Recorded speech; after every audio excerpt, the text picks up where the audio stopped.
விண்ணமுதம் நிகழ்ச்சிக்காக வந்திருக்கின்ற உங்கள் ஒவ்வொருவரையும் அன்போடு இந்த நிகழ்ச்சிக்குள்ளே வரவேற்கிறேன். இன்னும் புதிய வருடத்திற்குள்ளே காலடி வைத்து ஒரு வாரத்தை முடித்து இன்னும் ஒரு வாரத்திற்குள்ளே நாங்கள் வந்திருக்கிறோம்.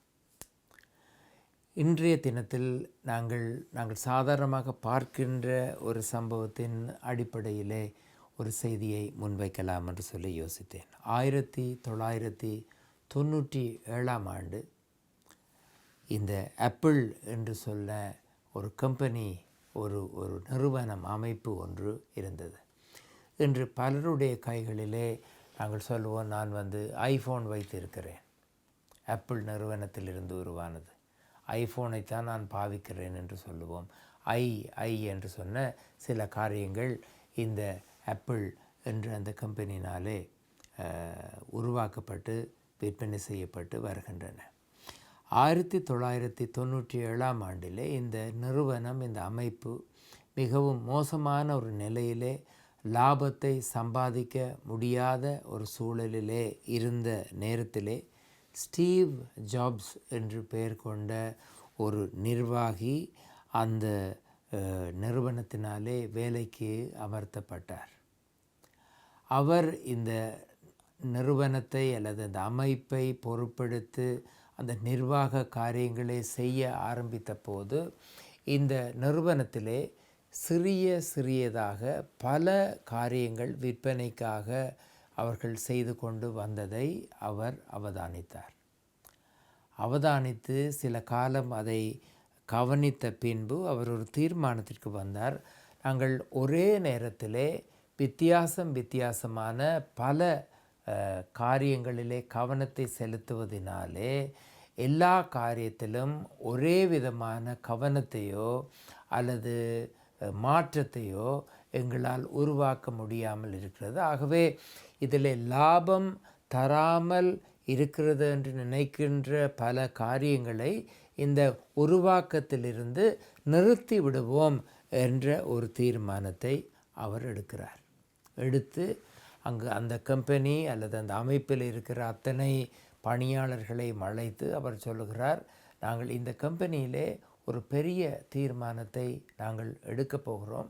இந்த கம்பெனியிலே எத்தனையோ காரியங்கள் உருவாக்கப்பட்டு இந்த ஆப்பிள் என்ற அந்த பெயரிலே விற்பனை செய்யப்பட்டு வருகிறது. இனிமேல் இதில் நடைபெறுகின்ற எல்லா காரியங்களையும், உருவாக்கப்படுகின்ற பல காரியங்களை நிறுத்தி நாங்கள் 4 காரியங்களை மட்டும்தான் உருவாக்கப் போகிறோம். இப்போது அங்கு பலர் வேலை செய்து கொண்டார்கள். எல்லோருடைய மனதிலும் ஒரு நடுக்கத்தை இந்த அறிவிப்பு ஏற்படுத்தியது என்று சொல்லுகிறார்கள்.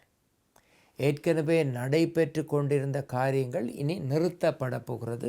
4 காரியங்கள். அதிலே ஒன்றுதான் நம்மிலே பலர் பயன்படுத்துகின்ற ஐஃபோன் அல்லது ஐபேட் போன்ற காரியங்களை எடுத்துக்கொள்ளலாம்.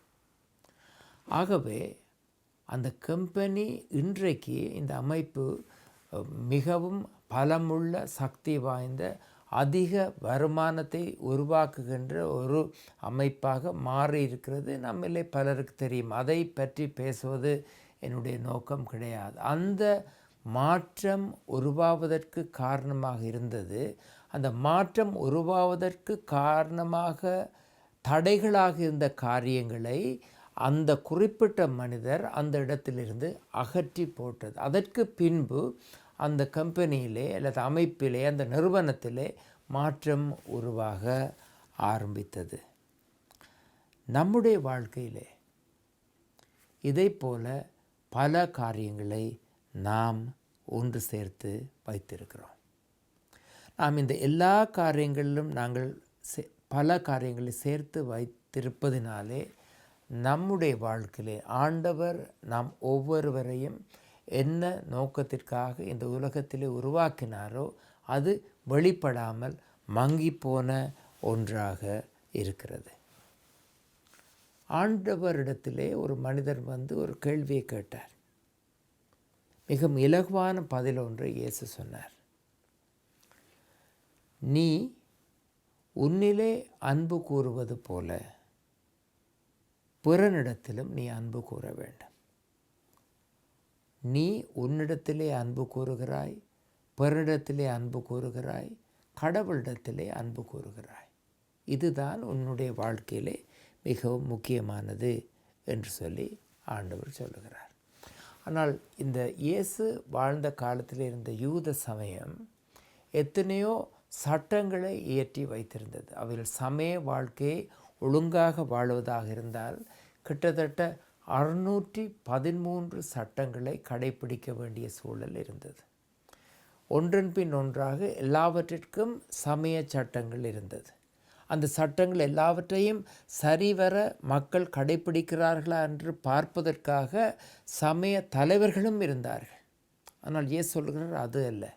நீ அன்பு கூறுவது, நீ மற்றவர்களை அன்பு கூறுவது, நீ கடவுளிலே அன்பு கூறுவது, அப்போது உன்னுடைய வாழ்க்கை நல்ல ஒரு வாழ்க்கையாக இருக்கும். இன்றைக்கு ஆண்டவர் நமக்கு சொல்லி தருகின்ற செய்தியும் அதுதான்.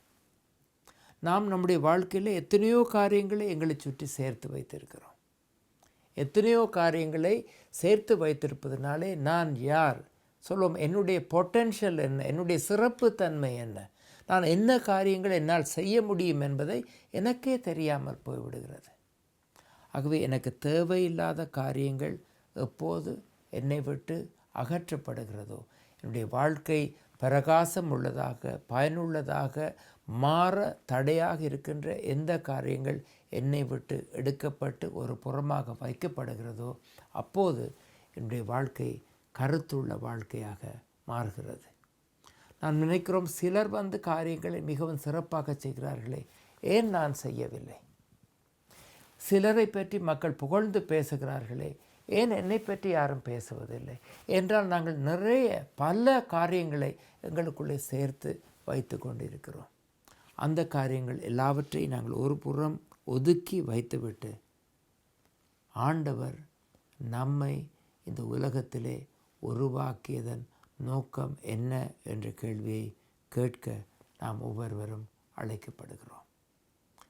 ஆண்டவர் இந்த உலகத்திலே நம்மை உருவாக்கியது நாங்கள் நன்றாக வேலை செய்து பணம் சம்பாதிக்க வேண்டும் என்பதற்காக என்று நினைக்கிறீர்களா? ஆண்டவர் நம்மை உருவாக்கியது நான் திருமணமாகி ஒரு குடும்பத்தை நடத்த வேண்டும் என்பதற்காக என்று நினைக்கிறீர்களா?